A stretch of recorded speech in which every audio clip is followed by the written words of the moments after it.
Alça gülüştü, Mehmet gülüm gülüştü.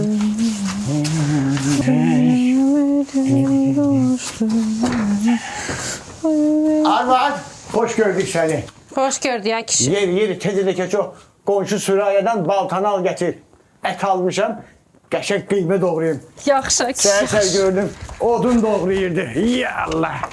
Deməli, onu aldım, et aldım, soğan aldım, kartofu aldım. Eybi yok Süreyya, eybi yok.